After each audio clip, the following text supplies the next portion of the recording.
Horas, let's go to Lake Toba, Efrata Waterfall. We continue our trip to explore every corner of Lake Toba. This time, we will go to Efrata Waterfall.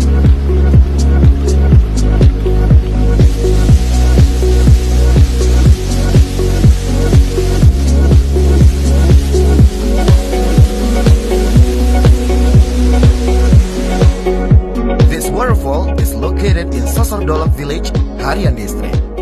We need 15 minutes from Teleview Tower to get to this waterfall, and take a trip about 20 kilometers from Samosir Regency. It's unfortunate if you can't spare your time for a while to take a shower from the cold water that came down from the hill.